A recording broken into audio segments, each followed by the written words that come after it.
Right then, in this video we take a detailed look at some 1970s R&Ks, modernised in the 90s by a crap generic, modernised in 2011 by Otis. So then, we all know where these lifts are. I don't even need to say. Last time I explored this building, I forgot to take a proper look at these lifts. So let's now take a full, proper, detailed look at them.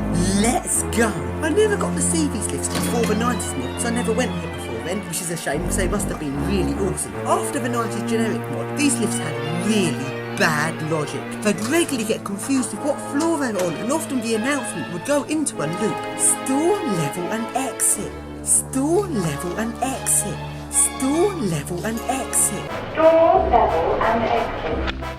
Store level and exit. Store level and exit. And often the lifts would just completely jam and refuse to move. The lifts were full of character. They were so grotty. They were so awesome. And after the Otis mod, they were never the same. These lifts go from store level, then 10 seconds higher, and store level and open up on the other side. There's a market. They haven't stopped there for over 20 years. Then after that, next floor up is restaurant, which is also locked off, but you can walk up the stairs and call the lifts again. Then after that's floors 1 and 2, then floors 3 and 4, which are now locked off. Then after that is the epic, spooky, abandoned levels 5 and 6. So then, now let's take a detailed look at these lifts. And the first most notable thing about these lifts is that they now use the Otis Gen 2 belt cabling system, which is really interesting. But what is really noticeably unusual about these lifts, which is that these have 2-to-1 cabling, which is standard for the Otis belt cabling system. It goes from the top of the lift shaft down through template, up through the motor, down through the lift, then back up top of the lift shaft. And usually 2-to-1 cabling system usually has 2 separate pulley wheels on the lift. So the cables go down through one pulley wheel one side of the lift, across to the other side of the lift, then up the pulley wheel on the other side, then back up to the top of the lift shaft. And these pulley wheels can either be on top of the lift or underneath the lift. But what is really weird about this lift is that it just has one central pulley wheel. There's one wheel where the cables go down right in the middle of the lift. I've never seen anything like it. It is so weird. And it is quite odd seeing this lift with the Gen 2 belt cables. And as far as I know, this lift still has the original O&K motors, although I can't definitely be sure of this. But as far as I know, when Otis modernised this lift, they completely stripped down the motors, completely disassembled the motors into parts, then rebuilt the motors into the same motor but completely reconditioned. And now, another really interesting thing about this lift which really stands out is this: look how well built the chassis is. This is a really strong, long-lasting chassis, really typical for sort of lifts built from the 30s to the 70s. Lifts built nowadays are simply not built with chassis this well built. This really does see a really nice, old-fashioned, clunky, heavy-duty lift like this.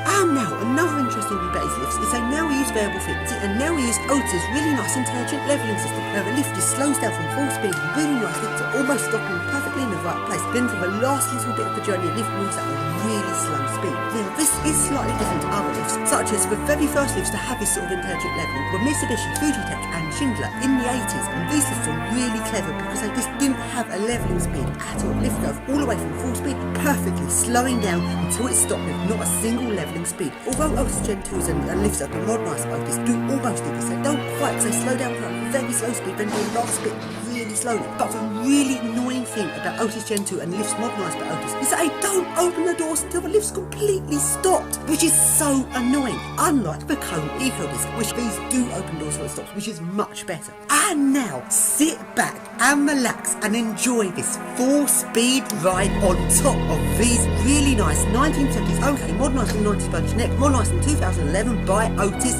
lifts. Let's go!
And now, these lifts only go as far as floor 2 now in normal service. These lifts don't go any higher because all of the floors above floor 2 are locked off. But floors 5 and 6 are even more than locked off because when it's being locked off inside the lift, they're also locked off outside, so you can't even call the lifts on floor 5 and 6. But as far as I can tell, these floors have been completely removed from the logic. The floors just don't even exist anymore, which is really weird that I do that. And another really interesting thing is they've also removed the door rollers on the outer doors on floors 5 and 6. So if for some reason the lift did manage to go up there, just the inner doors would open and the outer doors wouldn't open. So that most people wouldn't actually bother to manually release the door, and that's to stop people going out there. Because floors 5 and 6 are totally abandoned. They don't want anyone going up there. But you can easily drive the lifts up there from on top of the lift. Back when these lifts had the generic logic after the 90s mod, I wouldn't have trusted the lifts doing this because they get confused with what floor we're on all the time, and I'd be a bit worried that like this completely mess up, especially if you were tempted to put them back onto automatic up on floors 5 and 6. But if we just get completely confused and messed up. Although now I've been modernised by Otis, so that's not too much of a problem, since Otis logic's really reliable. But despite saying this, I still didn't put lift back onto automatic up on floors 5 and 6, just in case I had some weird problem. But anyway, we can still put lifts onto manual and drive them up there. Let's go!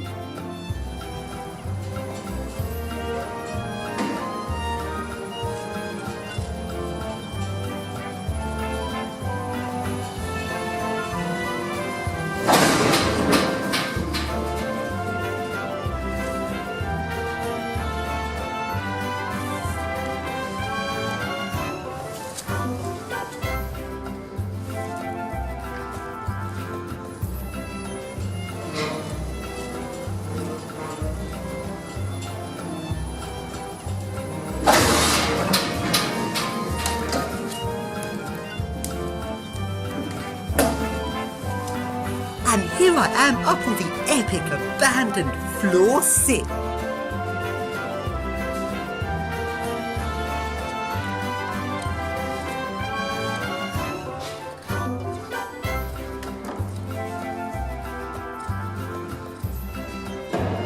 So then, if you'd like to see me urban exploring these upper abandoned levels 5 and 6, you can see the previous video I did here. And that is pretty much the end of this video.